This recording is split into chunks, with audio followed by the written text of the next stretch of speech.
Hello everyone and welcome to English Pod. My name is Marco. My name is Catherine, and today we have an intermediate level lesson about education and university. That's right. Today we're trying to find a university. We want to get some information about how much it costs and all that sort of stuff. So why don't we jump into the dialogue and see what's going on today.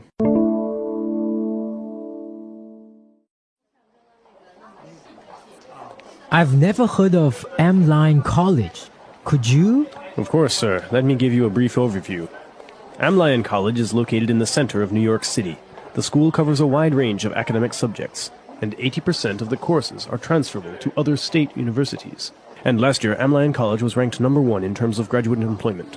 Interesting. And what about the tuition fees, then? You'll be looking at somewhere around $15,000 per semester. Okay. Well... And did I mention our on-campus housing? Students can stay in our newly renovated dorms for as little as $3,000 per month. Sounds good. Well, I'll just grab one of your flyers.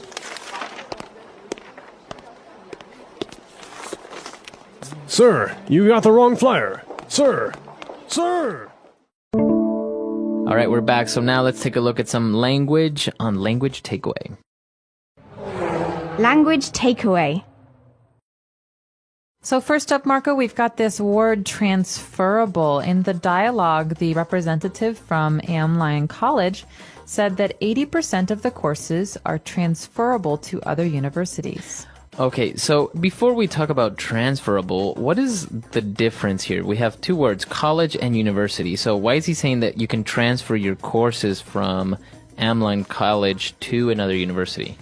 Well, college and university are words that we use in English to describe higher education. That means education after high school.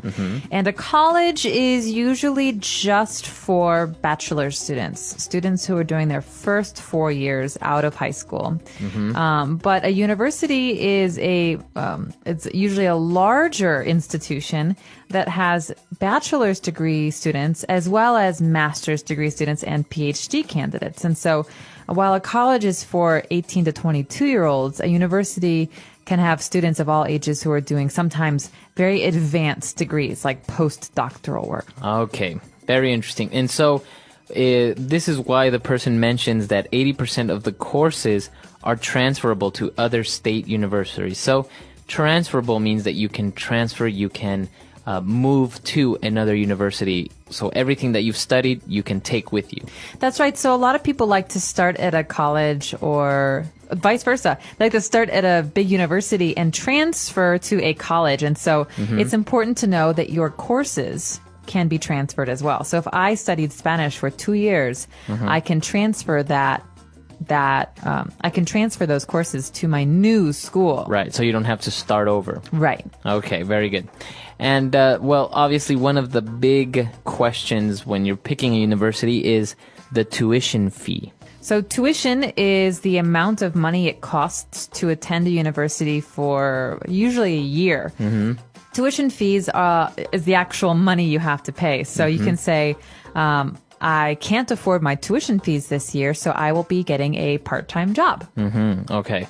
And so this is what tuition fees are. In school, you call it tuition. You don't say how much it costs. You ask, what is the tuition? What's the tuition, exactly? Okay. And he mentioned that it was around $15,000 per semester. So this is interesting. Is this the year? No, a semester is half of an academic year. All right, so an academic year is usually September to May or June, and a semester is half of that. So first semester or fall semester is the study period between September and December or January. That's right. Okay, so basically what we could deduce is that this university costs $15,000 per semester, or about $30,000 per year. That's right. Okay, very good. And well, he also mentioned about the on-campus housing.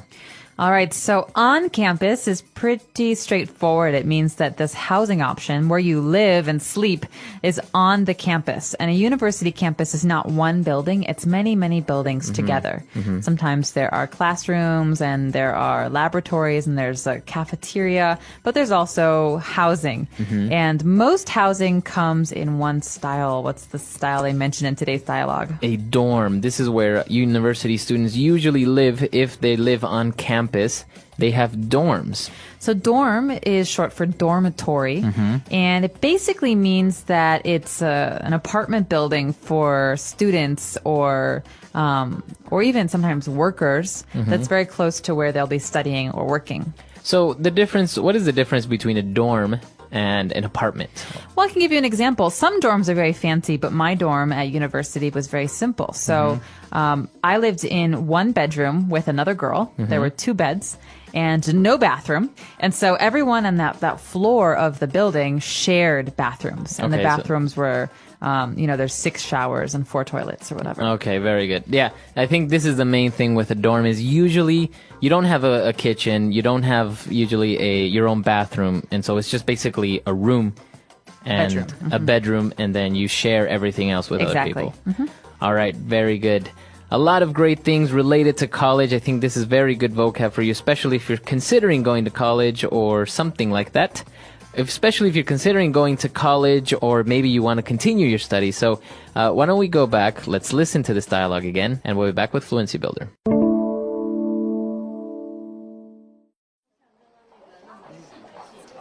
I've never heard of M-Line College. Could you? Of course, sir. Let me give you a brief overview. Am College is located in the center of New York City. The school covers a wide range of academic subjects, and 80% of the courses are transferable to other state universities. And last year, Am College was ranked #1 in terms of graduate employment. Interesting. And what about the tuition fees, then? You'll be looking at somewhere around $15,000 per semester. Okay. Well... And did I mention our on-campus housing? Students can stay in our newly renovated dorms for as little as $3,000 per month. Sounds good. Well, I'll just grab one of your flyers.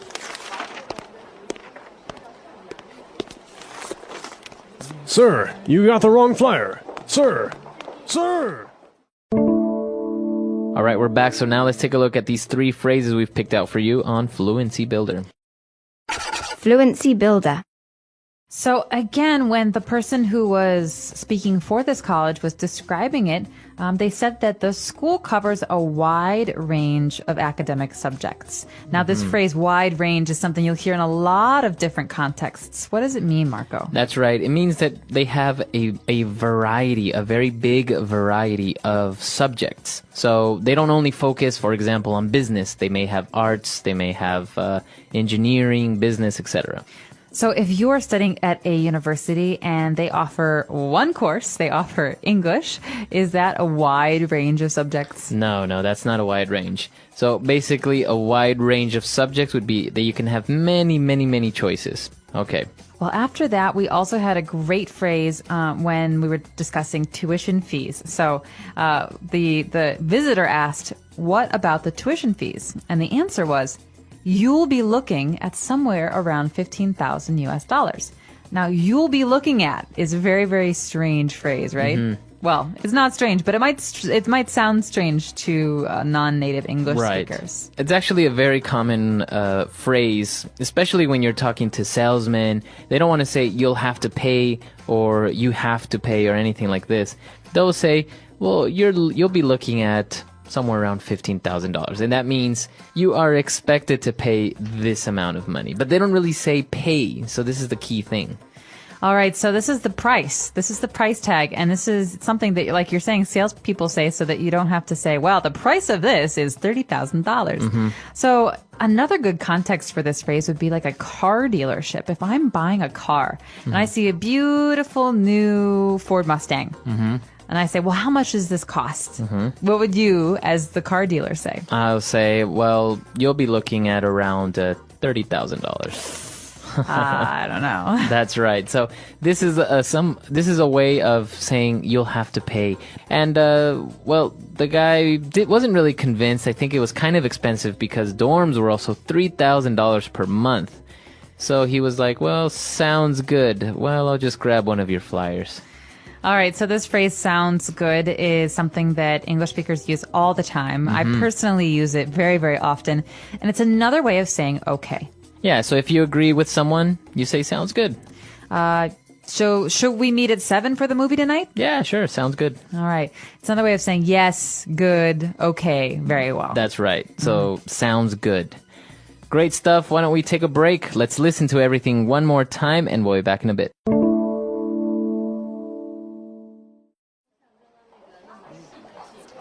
I've never heard of M-Line College. Could you? Of course, sir. Let me give you a brief overview. Marko College is located in the center of New York City. The school covers a wide range of academic subjects, and 80% of the courses are transferable to other state universities. And last year, Marko College was ranked number 1 in terms of graduate employment. Interesting. And what about the tuition fees, then? You'll be looking at somewhere around $15,000 per semester. Okay. Well... And did I mention our on-campus housing? Students can stay in our newly renovated dorms for as little as $3,000 per month. Sounds good. Well, I'll just grab one of your flyers.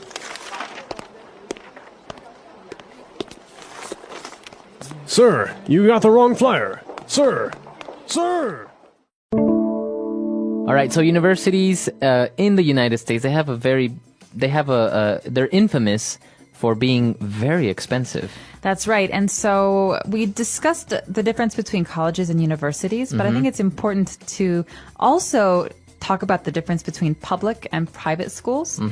Public schools are schools that are paid for by the government or that are subsidized. So the government pays part of them. And these are schools that tend to be cheaper than private schools. So private schools can be as much as $50,000 for 1 year of study. So, for example, the famous ones like Harvard or Stanford, those are private schools. Those are private schools, but the University of California is a public institution. The University of Illinois, for example, is another public institution. So there are many different options in the United States. I think usually the state universities have the name of the state in them. So University of Florida is probably state university. That's right, but you have to be careful because the University of Pennsylvania is a private university. Oh, really? Yeah, it's an Ivy League school, so it's one of the oldest schools in America, and it's like Harvard or Yale. It's very, very high quality. This is something that they always mention when talking about universities in the States. They always say it's an Ivy League school, just like you said right now. What does it mean if a university is Ivy League? Well, a league is just a group, right? And so some of the first universities in the United States formed this group called the Ivy League, and I think it used to have to do with the sports. These teams would play each other in sports, but I could be wrong. Anyway, these were in the 18th century. These are schools for men. And there were seven Ivy League schools for men, and then there were the sister schools for women. Yeah, like Wellesley, Radcliffe, these are the sister schools. And so nowadays, both men and women can go to all these universities. And so we just talk about them as the Ivy Leagues. And the Ivy League schools that are most famous are Harvard, Yale, Brown, the University of Pennsylvania, Columbia, things like that. So talking about universities and colleges, I have heard also the community college. Yeah, that can be a lot more affordable. That's something that's, because it's community college, it's usually something you go to back near your home. Because, colleges and universities, sometimes people travel very, very far to go to these schools. But community colleges are available to people in your own community, and you can take night classes. You can do a lot of different things at them. They're great resources. They're a lot more affordable than other schools, and a lot of people like to go to them because they don't have to pay these expensive fees for housing like dorms or for travel. Right. And they're a great option for people. So community colleges and universities are the major distinctions. There is a lot to talk about on this subject, especially if you're a student or you're a professional considering doing a master's abroad, or you want to go to the States or Canada to study. There's a lot of things to take into consideration. So this is a great topic. We really want to hear from you. If you have any other questions or doubts, you can always find us at englishpod.com. We hope to see you guys there. Until next time. Bye. Bye.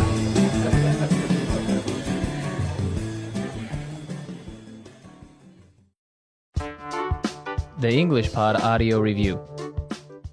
Listen to the meaning, then say the vocabulary word. A general review. Overview. A variety.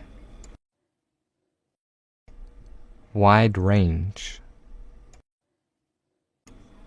Place something in a particular position. Rank. School fee. Tuition. One of two divisions of an academic year. Semester. A room for students to sleep in. Dorm. Flats or apartments in school. On-campus housing. A small sheet that advertises a product. Flyer. Let's try that faster. Place something in a particular position. Rank. A variety. Wide range. Flats or apartments in school. On-campus housing. One of two divisions of an academic year. Semester. A small sheet that advertises a product. Flyer. A room for students to sleep in.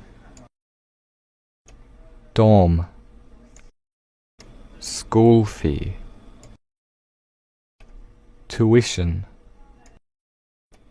A general review. Overview. Now say the word and hear it in a sentence. Wide range.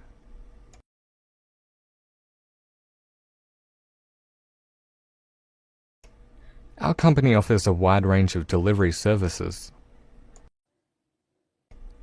Wide range.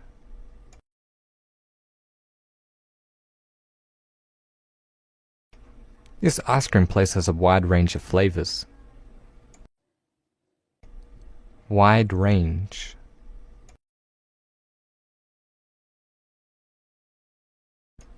We don't have a wide range of options.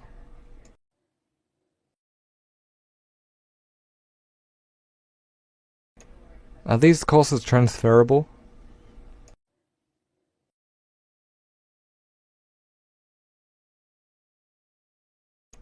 Make sure you only sign up for the courses that are transferable.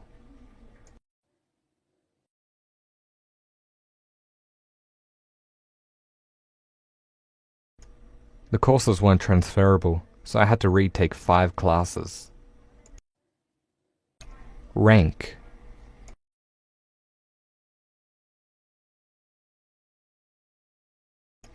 Peking University is ranked number 1 in China. Rank.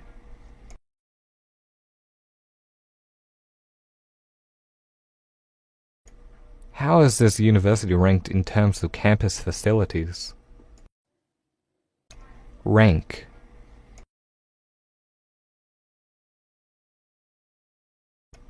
Could you tell me the ranking of this school?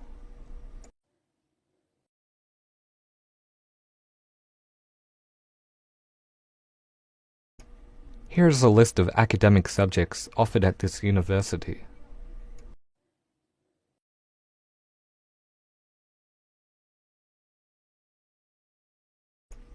What are the academic subjects available at this university?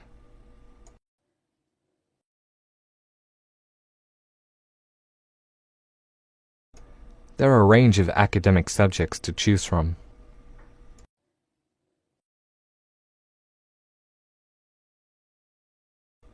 Do you stay in on-campus housing?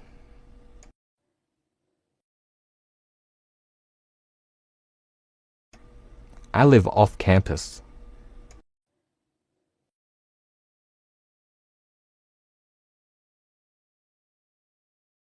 Students can choose between on-campus housing and homestay.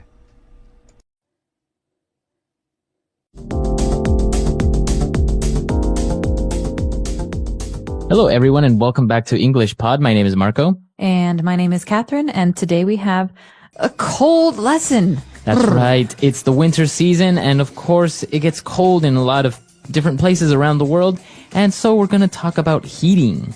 Okay, this is very important, but before we do get started, we have a very important word to preview in Vocabulary Preview. Vocabulary preview.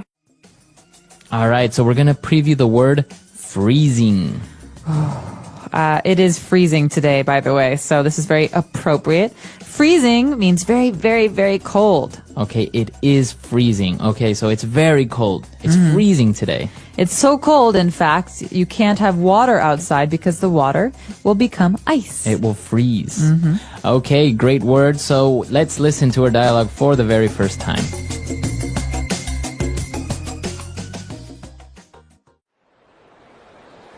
It's freezing in here. Can I turn up the heat?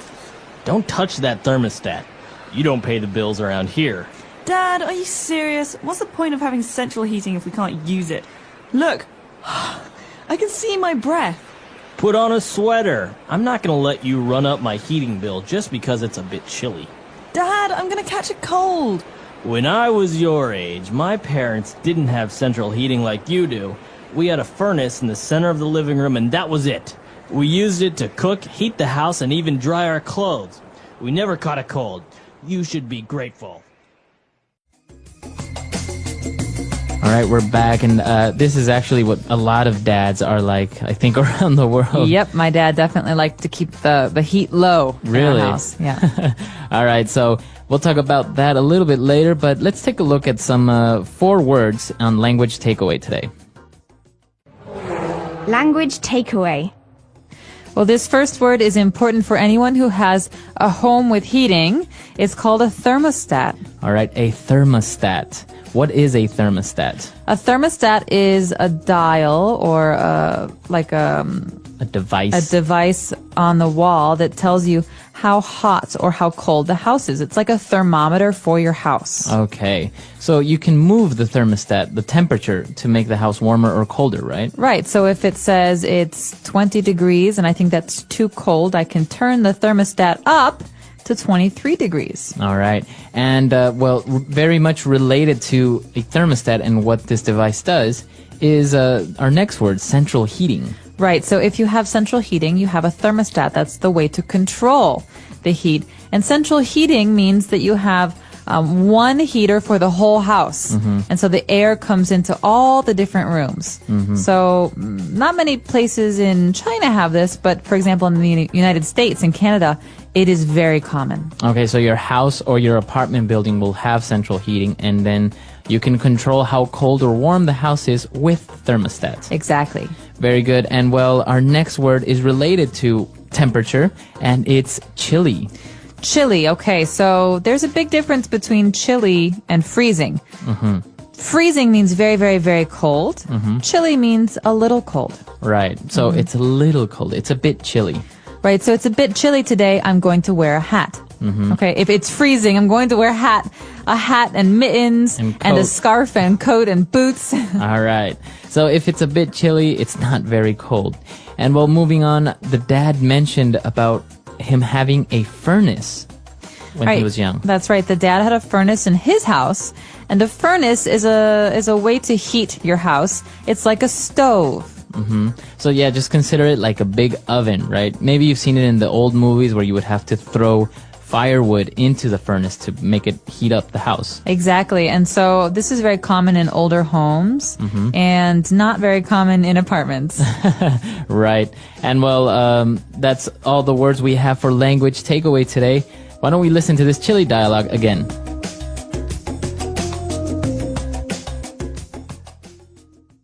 It's freezing in here. Can I turn up the heat? Don't touch that thermostat. You don't pay the bills around here. Dad, are you serious? What's the point of having central heating if we can't use it? Look, I can see my breath. Put on a sweater. I'm not gonna let you run up my heating bill just because it's a bit chilly. Dad, I'm gonna catch a cold. When I was your age, my parents didn't have central heating like you do. We had a furnace in the center of the living room and that was it. We used it to cook, heat the house, and even dry our clothes. We never caught a cold. You should be grateful. All right, we're back. So now we have prepared for you 3 key phrases on Fluency Builder. Fluency builder. Okay, so this first phrase is related to thermostat, okay? So thermostat, like we said, is like a thermometer, but we can control the temperature. So if we want to make the temperature hotter, we turn up the thermostat. Okay, so this is a phrasal verb, to turn up the heat. You could say this about heat. You could say this about noise, too. Can you turn up the radio? Turn up the volume. Mm-hmm. So it's to increase. To increase, to make bigger or warmer or louder. All right, and if we wanted to decrease the temperature in the thermostat, you would say turn down. Turn down the heat. Exactly. So it's too hot in here. Can you please turn down the heat? All right, very good. And our next phrase is, the dad was talking about the bills and how expensive it is to use the thermostat. And he said, I'm not going to let you run up my heating bill. Okay, so a bill is like, something that you pay. It's money. And so in this case, I don't want you to run up the bill. That means to increase the amount of money I have to spend. Mm-hmm. So maybe if you leave your television on all night, you're running up your electricity bill. Exactly. Or if you talk on the phone 10 hours a day, you run up the phone bill and your mother kills you. Right. All right. And the daughter was complaining about her catching a cold, to catch a cold. All right. So remember this. A cold is when you have maybe a runny nose and a cough and a sore throat. It usually happens when the weather changes, but we don't get a cold. You catch a cold. Okay. And remember, like in baseball, you throw and catch. It's something that's fast. All right. So you catch a cold. What about the flu? Do you get the flu or catch the flu? So you can't catch a flu, but you can catch a cold. Just remember this phrase, to catch a cold. I caught the cold. Mm-hmm. No, to catch a cold, or I caught a cold. It's almost like if I have it, I could throw it to you, Marco. Achoo! And you catch it. Right, because it's in the air, the virus. Yeah, it passes very quickly. All right, very good. So an interesting dialogue. Let's listen to it one last time.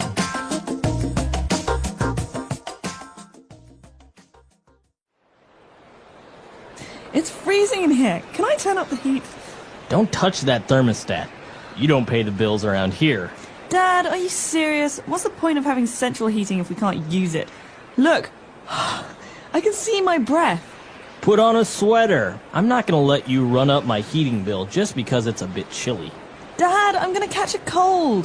When I was your age, my parents didn't have central heating like you do. We had a furnace in the center of the living room and that was it. We used it to cook, heat the house, and even dry our clothes. We never caught a cold. You should be grateful.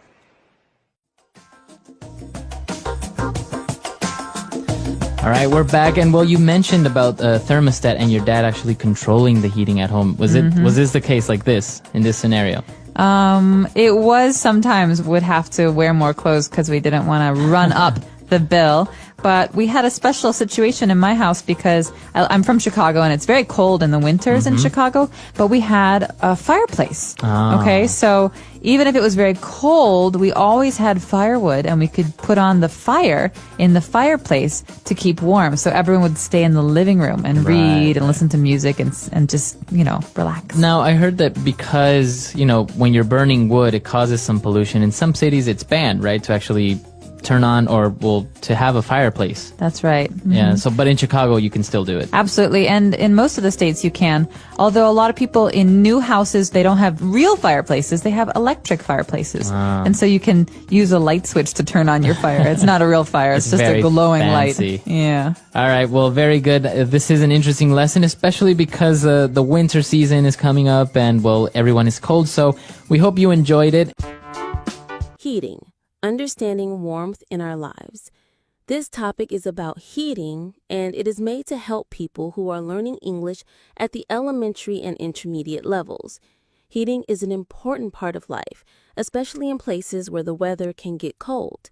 It helps people stay warm, safe, and comfortable in their homes, schools, and workplaces.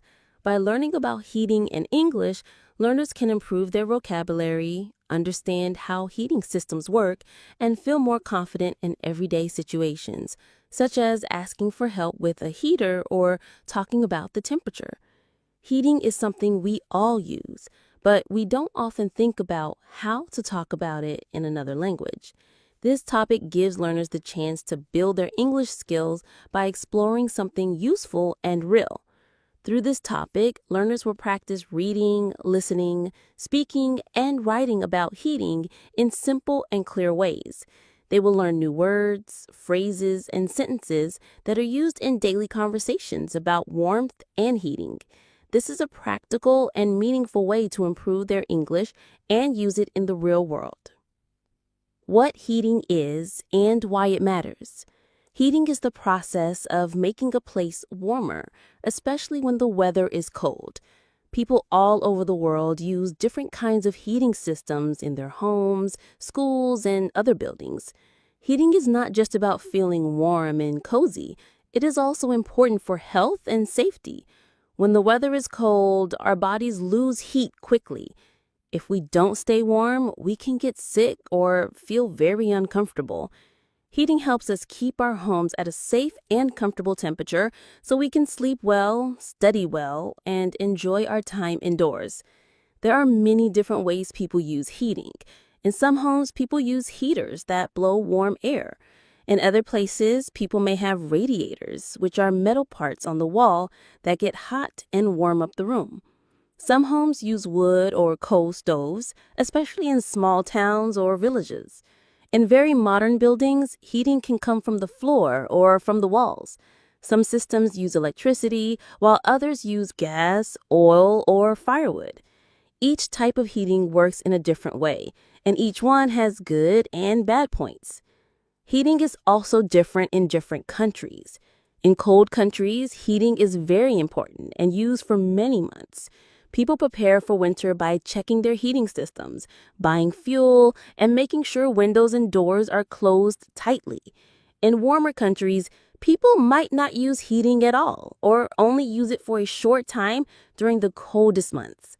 Some people even use electric blankets or small portable heaters just for a few hours. Learning how heating works in different parts of the world helps English learners understand different lifestyles and cultures. Knowing how to talk about heating in English is very useful. For example, if you're visiting another country, living in a dormitory, or renting a house, you might need to ask questions about the heater. You may need to say, "The heater is not working," or "How do I turn this on?"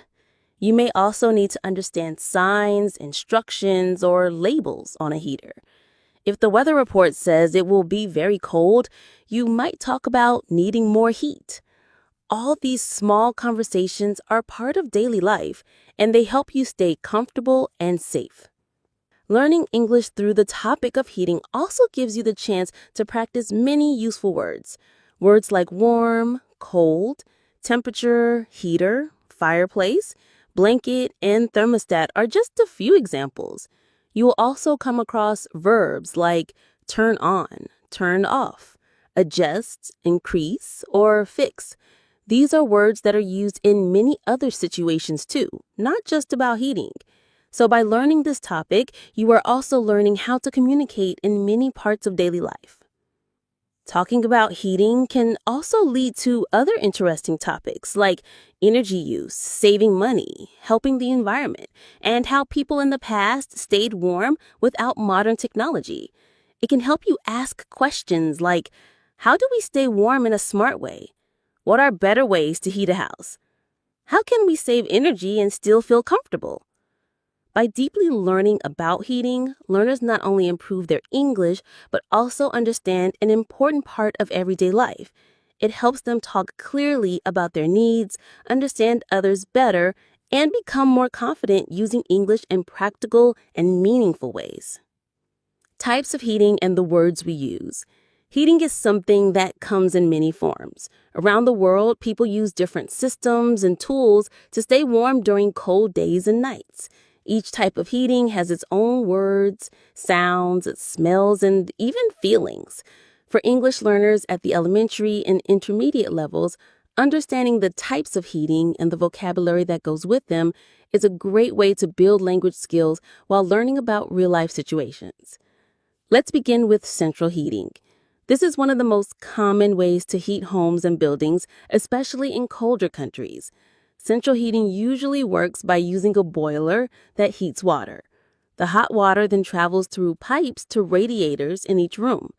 Radiators are metal objects that spread the heat into the room. Some radiators are hot to the touch, and you can feel the warmth when you stand near them. When talking about this system, people often use words like boiler, pipes, radiator, circulation, and thermostat. A thermostat is a device that controls the temperature. You can turn it up to make the room warmer or turn it down to save energy. Next, there is electric heating. This type of heating uses electricity to make heat. One example is an electric heater, which is a small machine that you can plug into the wall. It blows warm air into the room. Some electric heaters are portable, so you can carry them from one room to another. Others are fixed into the wall. Some homes even have electric heating inside the floor. This is called underfloor heating. The words that are common with electric heating include plug in, switch on, coil, fan, socket. Learners may also hear warnings like do not cover or keep away from water on these machines. There's also gas heating. In this system, a gas furnace or a gas heater burns fuel to make heat. The heat is then spread through the house. Gas heating is often cheaper than electricity, but it needs to be used carefully. There are safety concerns with gas, like gas leaks or carbon monoxide. For this reason, people often talk about gas safety, ventilation, carbon monoxide detectors, and annual inspections. Understanding these words can help you stay safe and ask the right questions. In some places, especially in the countryside or in colder regions, people still use wood or coal for heating. They may have a fireplace or a stove. A fireplace is a place where you can burn wood to make a fire. A stove is like a closed box where fire burns, and it warms the whole room. People using this kind of heating often talk about firewood, logs, ashes, chimney, smoke, burn, and clean out. You might hear someone say, add more wood to the fire, or the chimney needs cleaning. These are common phrases when heating is done the traditional way. Besides these main types, there are also smaller items people use to stay warm. People use electric blankets, hot water bottles, heated pads, or thick comforters. These are not part of a big heating system, but they help in personal comfort. The vocabulary in this area includes blanket, quilt, warm up, wrap, heat up, and cuddle. For English learners, it is helpful to also learn the phrases people use in daily conversation about heating. For example, people say, it's freezing in here, or let's turn on the heat, or the heater isn't working. In service situations, someone might say, can you check the boiler, or please fix the radiator. In casual conversation, people talk about how cold or warm they feel, like, my feet are cold, or this room feels cozy. These phrases help learners become part of real conversations in English-speaking environments. Another important part of this topic is describing temperature and comfort. Words like chilly, warm, boiling, frosty, cool, toasty, and lukewarm are commonly used. These help people explain themselves better and more naturally. For example, it's chilly in the morning, or I like it to be toasty in the bedroom. Descriptive words like these help learners express themselves better and more naturally. Finally, the idea of heating is connected to time and daily routine. People talk about when to turn on the heat, early in the morning, just before bed, or only in the evening. Some use timers or smart heating systems. These systems can be controlled with a mobile phone or a voice command. Phrases like set the timer, program the heating, or use the app to control the temperature are part of today's modern vocabulary. By learning about the different types of heating and the language connected to them, English learners can build strong vocabulary, better listening skills, and more natural speaking ability. They can talk about their daily lives, explain problems, and ask for help when needed. Heating is a normal, everyday topic, but when it is explored deeply, it becomes a powerful tool for language learning. Heating in daily life and how we talk about it. Heating is more than just a system or a machine. It's a big part of everyday life, especially during the colder months. We may not always think about it, but heating plays. If someone wants to get help from a professional, they may need to make a phone call or send a message. On the phone, they can say things like, "Hi, I need help with my heater. It's not heating properly." Or, "Could someone come and take a look today?" In a message or email, they might write, "The heating system in my apartment isn't working. The radiator stays cold and the temperature doesn't change even when I turn the dial. Please let me know when someone can come to fix it." Writing about problems like this is a useful skill for both English practice and real-world needs. In some cases, people also talk about heating problems when traveling. In a hotel room, they might say, "The room is cold. Is there a heater?" Or, "The heating system doesn't seem to be working." In colder places, tourists may need to rent places with good heating. So phrases like, "Does the apartment have heating?" or "Is heating included in the price?" are also important for learners who plan to travel or stay in new places. Understanding how to talk about heating problems in English also helps learners develop listening skills. When someone gives advice, they may say, "Try turning the dial to the right. Make sure the windows are closed," or "Give it a few minutes to warm up." These sentences may seem simple, but they are part of many service calls or help from friends and neighbors. Learners who understand them can follow instructions and solve problems more easily. In summary, talking about heating problems in English involves more than just knowing the names of parts or systems. It involves expressing your needs, asking for help, giving information clearly, and understanding advice or warnings. These skills are essential in real life and give learners more power to live, travel, or work in English-speaking environments. Heating problems may be uncomfortable, but they offer valuable learning moments that connect language with daily living. Heating and the environment. Learning English through energy, climate, and responsibility. Heating is not only a part of personal comfort, it also plays a role in the wider world. As we keep ourselves warm during cold months, we are also using energy, which can have an effect on the planet. For English learners, understanding how heating connects to the environment is not just about learning new vocabulary. It is about learning how to think, speak, and act with awareness. In this final part, we will look deeply at how heating affects energy use and climate, and how learners can develop the language to talk about these important ideas in English. When people heat their homes, schools, or offices, they usually use electricity, gas, or fuel like oil or wood. All of these energy sources come from the earth. Some are renewable, meaning they can be replaced, like solar power or wind power. Others, like coal and natural gas, are non-renewable, which means they will eventually run out. Using large amounts of non-renewable energy can also release gases like carbon dioxide into the air, which adds to climate change. These are big ideas, but even simple English words and phrases can help us understand and talk about them. In recent years, more people have begun to ask questions like, how can we heat our homes in a cleaner way? How can we use less energy? Or how can we protect the environment while staying warm? These questions are being asked in schools, businesses, governments, and homes all over the world. For English learners, talking about these issues means learning vocabulary like energy efficient, renewable energy, carbon footprint, eco-friendly heating, insulation, solar panels, and sustainable choices. One way people reduce their use of energy is by improving insulation. This means adding materials to walls, windows, or doors that help keep warm air inside. When a building is well insulated, it stays warmer for longer, and the heater doesn't have to work as hard. This saves energy and money.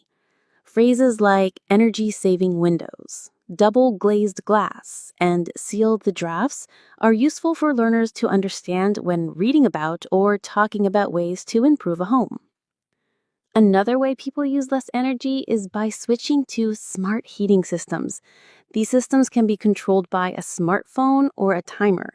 They let people heat only the rooms they are using and only at the times they need. For example, someone might say, I set my heating to turn on 30 minutes before I get home. Or, the app lets me turn off the heater when I'm not in the room.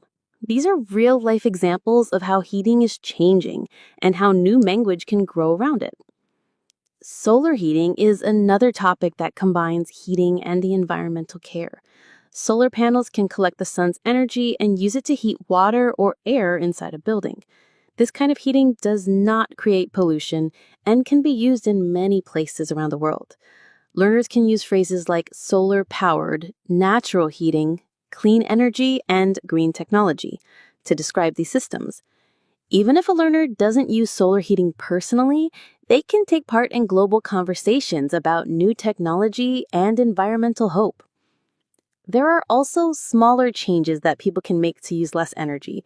These include wearing warm clothes indoors, using heavy curtains to keep the heat inside, and turning the heat down at night. In English, we talk about these habits using simple sentences like lower the thermostat, put on another sweater, or close the door to keep the warmth in. These everyday actions show that small choices can help protect the planet while keeping us comfortable. Another idea that connects heating to the environment is how heating affects air quality. In some places, people burn wood or coal to stay warm, especially in rural areas. This can create smoke and pollution, which is bad for people's health and for the environment. Cities may put limits on when people can burn fuel or ask them to switch to cleaner methods. English learners may hear phrases like air pollution, smoke control zones, clean air laws, and environmental regulations. Understanding these terms helps people follow local rules and join community discussions. Learning about heating and the environment also means thinking about fairness. In some parts of the world, people don't have access to safe or reliable heating. Others may not be able to afford to heat their homes in winter. This is sometimes called fuel poverty or energy poverty. These terms are important in discussions about climate justice and human rights. English learners who understand this topic can read the news, write essays, or take part in debates on social and environmental issues. Schools, governments, and media often talk about ways to reduce heating-related pollution and create a greener future. English learners may hear about green building codes, climate action plans, energy-efficient homes, and renewable energy targets. These ideas are part of larger efforts to fight global warming, and being able to talk about them in English helps learners join international discussions. Heating can even be part of writing and creative expression. Learners might write essays, poems, or letters about their experiences with winter, energy use, and hopes for the future. They might say, in my country, many people use wood to heat their homes. Or, I hope one day we can all use clean energy. These sentences combine personal experience with global awareness, and they help learners build strong, meaningful English skills. In the end, heating isn't just about staying warm. It's about how we live, how we use the Earth's resources, how we care for our neighbors, and how we imagine a better world. By learning the language of heating in English, we are doing more than learning words. We are learning how to live wisely, speak clearly, and take part in the warm, shared world we all belong to. Heating connects our bodies, our homes, and our Earth. And language connects our thoughts, our hopes, and each other. When we learn to speak about heating in English, we are doing more than learning words. We are learning how to live wisely, speak clearly, and take part in the warm, shared world we all belong to. The English Pod Audio Review. Listen to the meaning, then say the vocabulary word. Acquire bills or debts. Run up. Increase the intensity of a device. Churn up. Very cold. Chilly. Become infected with a cold. Catch a cold. Thankful. Grateful. Let's try that faster. Acquire bills or debts. Run up. Increase the intensity of a device. Churn up. Thankful. Grateful. Become infected with a cold. Catch a cold. Very cold. Chilly. Now say the word and hear it in a sentence. Run up.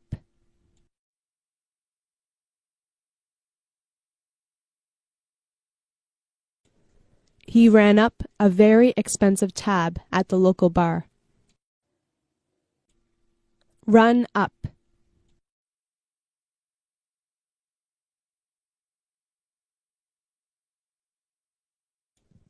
The new heating system they installed ran up their electric bill.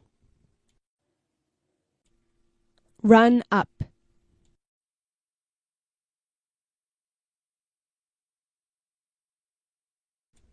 They were running up huge bills with his new spending habits. Churn up.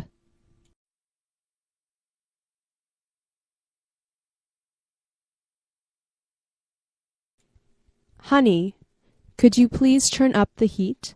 It's freezing in here. Churn up.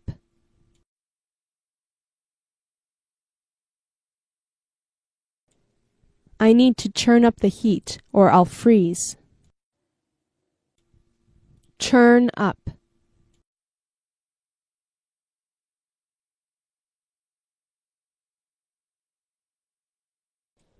I wish I could turn up the heat, but I don't have any control in this hotel room. Chilly.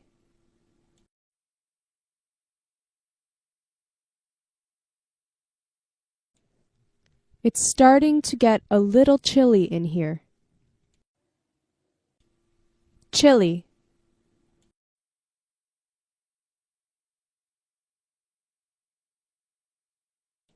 He said that it was so chilly that he had to put 2 sweaters on.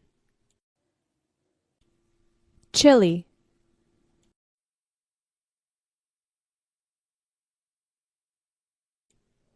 It is very chilly in this room.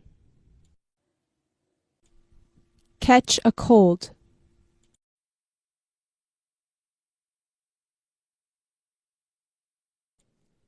You will catch a cold if you don't put a sweater on. Catch a cold.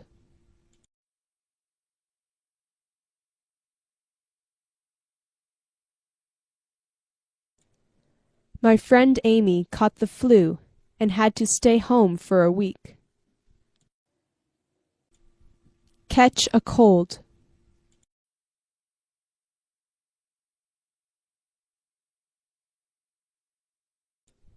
He caught a cold last week, and now we all have it too. Grateful.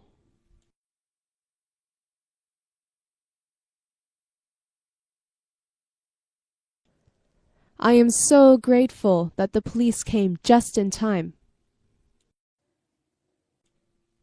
Grateful.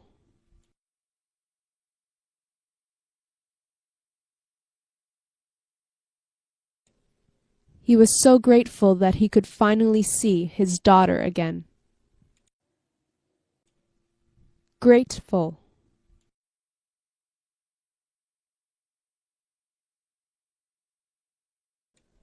She was very grateful to have such wonderful friends.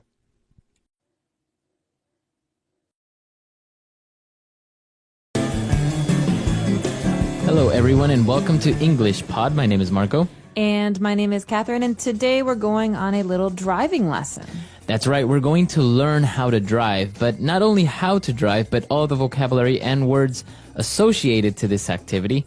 So why don't we listen to this dialogue for the first time, and we'll be back to explain it.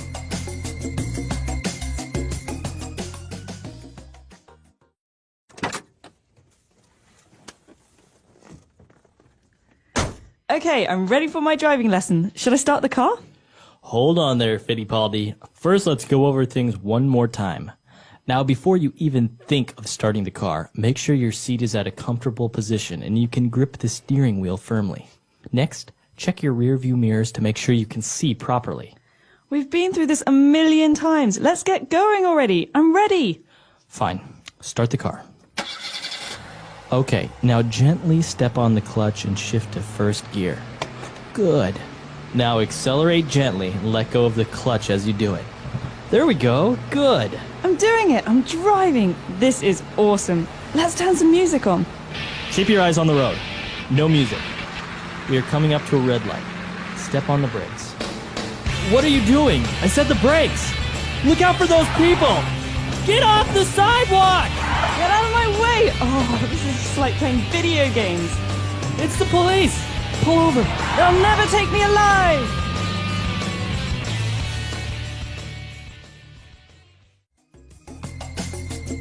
All right, great. So it's a great driving lesson, just like the video games. Well, hopefully not like video games. We don't want to hurt anyone. But that comes a little bit later. First, let's check out some of these very important phrases in today's language takeaway. Language takeaway. All right, so on language takeaway, we have 5 words for you today, starting with the first one, the steering wheel. Okay, steering wheel. So this comes from the fact that we have a wheel that we use to turn the car left and right. Mm-hmm. And so that's called to steer, to change the direction of something. So the verb to steer is to take it left or right. Exactly. So steering wheel is the instrument that we use to change the car's direction. Very good. And, well, apart from this instrument, also in order to look to other cars that are behind you, you would look at your rear view mirror. Great. So rear view mirror. This is a mirror that you have in front of you in the middle of the car, and you look at this mirror to find out if there are cars behind you. So it's a rear view. That means you're looking at the back. Rear means back or behind. What about the mirrors that are on the side of the car, on the doors? Those are called side view mirrors. Side view mirrors. Very literal. Mm-hmm. Okay, very good. And well, moving on, he was instructing her on how to drive, and he said, step on the clutch. Well, this is an important word for those of you who are driving manual cars. That means that you have to control the way that the gas goes into the engine by yourself. Mm-hmm. And so a clutch is a pedal. It's the third pedal on the left, and you push this pedal to change gears. Okay, so some cars, they don't have this. For those of you who don't worry about it. But if you do, a clutch is on the far left. It's the third pedal. Okay, so this is for a manual car, manual transmission car, because many people have automatics where you just accelerate and the car automatically changes gears. Exactly. And so a lot of Europeans drive manual cars and have this clutch. Okay, so you step on the clutch, and in order to change gear, you say to shift into first gear. That's right, because if you're driving, you know that you can't go from first to fifth gear, right? Mm-hmm. There's 4 or 5 gears. And so you have to go 1, 2, 3, 4, 5. You have to go in order. So we're shifting. We're moving up or we're moving down. So that's called to shift. All right, to shift. And now in the dialogue, we heard to shift into first gear. So that's what it's called. Exactly. And so normally the car starts in N, neutral. That was when you're at a brake, you're to stop. And if you want to start the car, you have to shift to first gear, and that's the lowest. That's going to help the car go. Okay, so to shift into first gear. Awesome vocabulary. I think this is really useful, especially because it's very specific, so you don't really see it very often in anywhere, but sometimes you need to use it. That's right, and it's especially useful if you're trying to teach someone How to drive. Yeah, because not everyone knows how to drive manual. Exactly. So why don't we listen to the dialogue again, and we'll be back to explain Fluency Builder.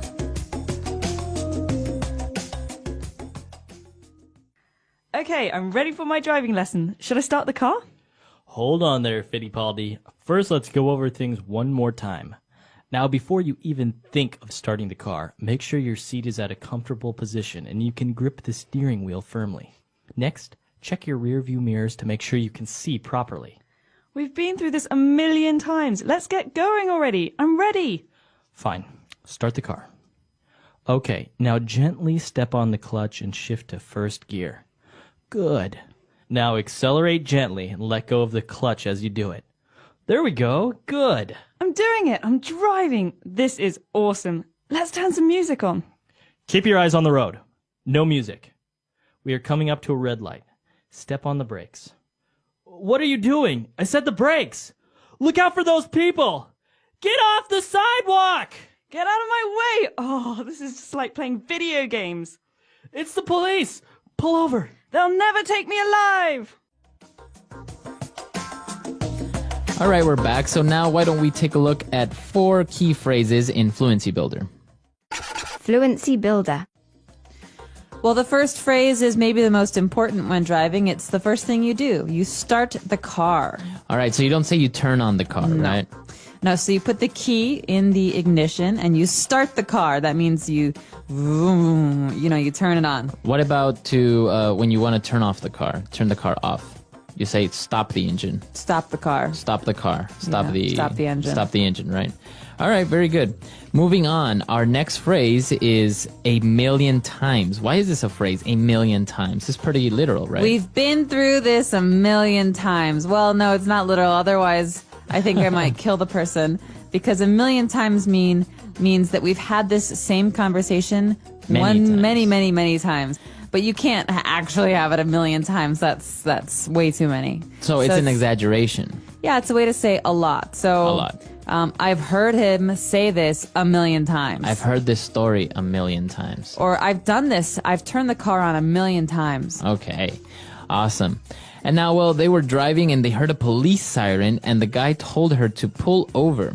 Okay, so this is a very common car phrase again, especially when you're dealing with the police. So to pull over means to slow the car down and to stop it on the side of the road. Mm-hmm. So you could hear a policeman say, pull over. So pull over your car, that means slow down and stop the car on the side. Because obviously you can't stop in the middle of the road. Right. So sometimes your mobile phone will ring as well, and you don't have a hands-free, so you have to pull over to the side so you can pick up the phone, usually, right? Exactly. Or you could say, hey, Mom, could you pull over? I have to use the restroom. Exactly. Awesome. All right, and our last phrase for today is to take me alive, to take someone alive. They'll never take me alive. All right. That's what the character says. And so this is a phrase that we use when we're talking about people who are running away from the law. Mm-hmm. So he says, they'll never capture me. And if they do, I'll be dead. So he's saying either I run free or I die. All right. So to take someone alive is basically that. But is it literal? Would you say? No, this is not literal. He's saying they'll never catch me. Okay, very good. All right, so that's all the phrases we have for today. Why don't we listen to this dialogue for the last time, and we'll be back.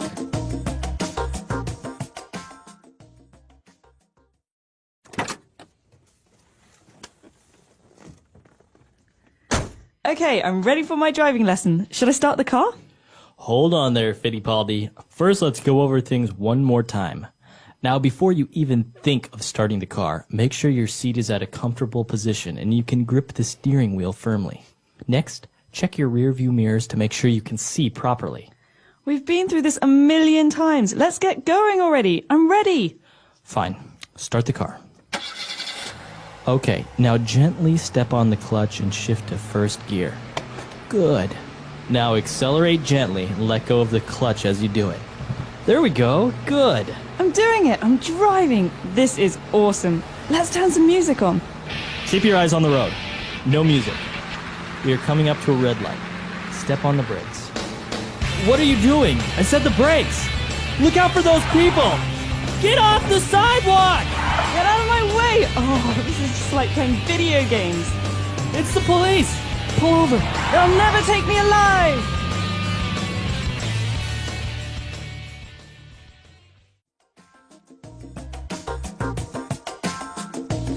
All right, we're back. So driving now, this is interesting because, as you mentioned, a lot of people in America usually have automatic transmissions, whereas in Europe, maybe they have manual transmissions. Exactly. Is there a reason for that, do you think?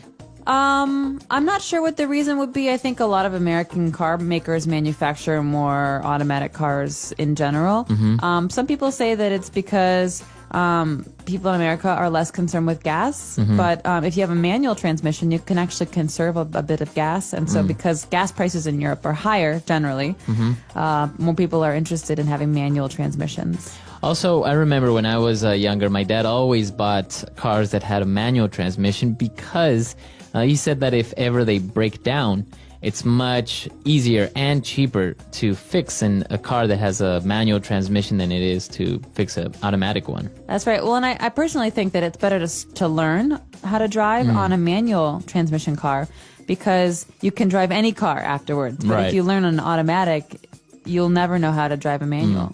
There was also a case on television recently about a small child that actually the dialogue is based on it is he took his dad's car and he was like 7 years old and he was driving and was being chased by the police. No way. And then he pulled into his house and got out of the car and ran into the house. So obviously he was an underage driver, but he didn't get into much trouble. But it was interesting because he drove very, very well. That's unbelievable. And basically almost learned it by game simulators, by video games, on how you drive on a video game. Oh, wow. Yeah, well, NASCAR, here he comes. Right. So if you have any questions, any comments, or any other suggestions for lessons, please come to our website, englishpod.com, and we'll see you guys there. Bye, everyone. Bye.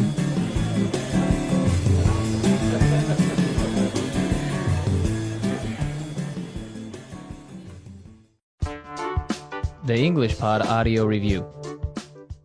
Listen to the meaning, then say the vocabulary word. Hold. Reach. Grip. The pedal that you press before you change gear. Clutch. The part of the road where people walk. Sidewalk. The wheel which the driver holds in a car. Steering wheel. To move a car to the side of the road and stop. Pull over. Let's try that faster. Hold. Reach. Grip. The wheel which the driver holds in a car. Steering wheel. The pedal that you press before you change gear. Clutch. The part of the road where people walk. Sidewalk. To move a car to the side of the road and stop. Pull over. Now say the word and hear it in a sentence. Grip.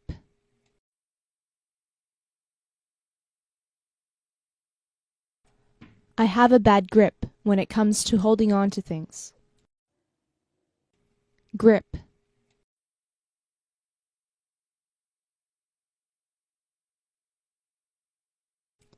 Grip the steering wheel firmly and make sure your hands have free space. Grip.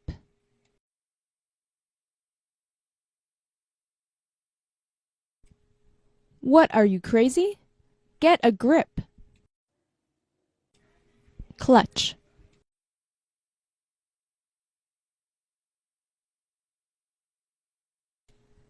I have to take the car to the mechanic because the clutch is broken. Clutch.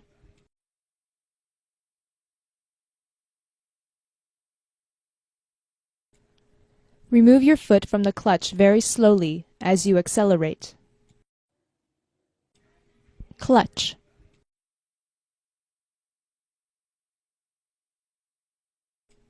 Remember to clutch when you want to change gears. Sidewalk.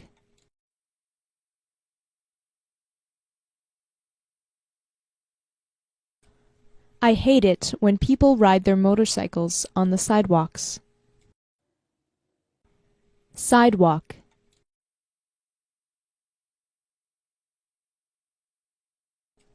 Some sidewalks in this city are too crowded. Sidewalk.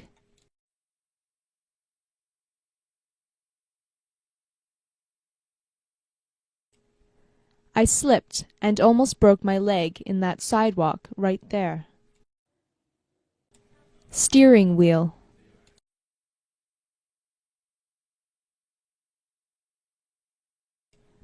I'm thinking of buying a new steering wheel for my car. Steering wheel.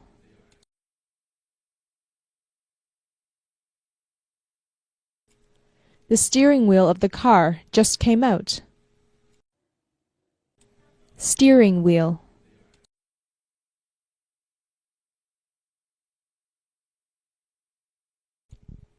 Someone took the steering wheel from my car and left the rest of it. Pull over.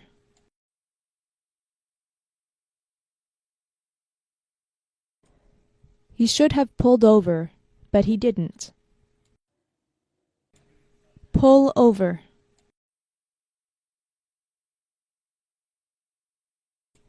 Pull over near the next exit. Pull over.